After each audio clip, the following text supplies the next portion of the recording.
Hello बच्चों, आज हम संज्ञा और संज्ञा के भेद या प्रकार के बारे में जानेंगे कि संज्ञा किसे कहते हैं, संज्ञा के कौन कौन से भेद होते हैं, उनके नाम क्या हैं। तो चलिए शुरू करते हैं। संज्ञा किसी भी व्यक्ति, वस्तु, स्थान, जाति, प्राणी, गुण या भाव आदि के नाम को ही संज्ञा कहते हैं। व्यक्ति का नाम जैसे राम, रहीम, श्याम, अब्दुल। वस्तु का नाम जैसे पुस्तक, कुर्सी, मेज, बैग। स्थान का नाम दिल्ली, मुंबई, कलकत्ता, आगरा, सिलचर, असम। जाति का नाम जैसे फल, पशु, नदी। प्राणी का नाम जैसे शेर, गाय। गुण या भाव का नाम जैसे सच्चाई, दया, खुशी, ईर्ष्या, ईमानदारी। इन सब नाम को ही संज्ञा कहते हैं। यहाँ पे कुछ उदाहरण दिए गए हैं।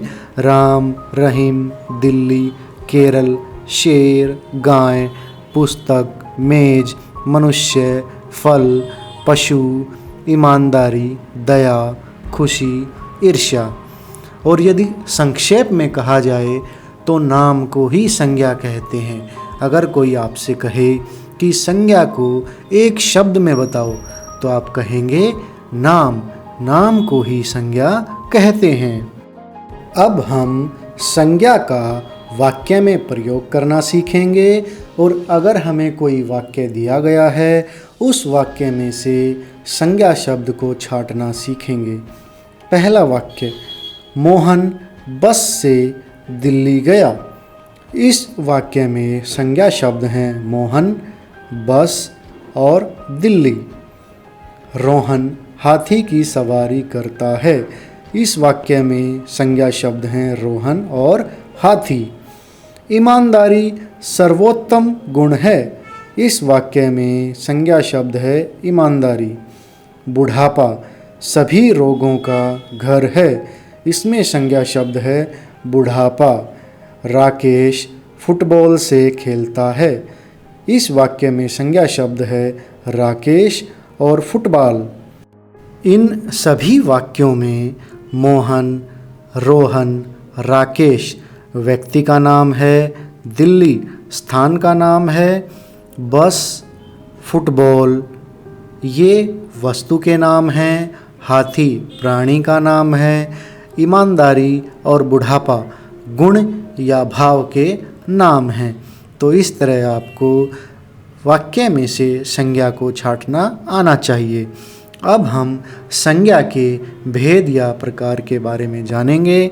संज्ञा के मुख्य भेद 3 होते हैं, लेकिन अगर कुल भेद की बात करें तो कुल 5 भेद होते हैं। जो मुख्य भेद हैं वो हैं व्यक्तिवाचक संज्ञा, जातिवाचक संज्ञा और भाववाचक संज्ञा।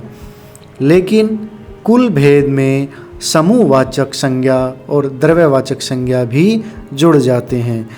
समूहवाचक संज्ञा और द्रव्यवाचक संज्ञा जातिवाचक संज्ञा के ही भेद हैं।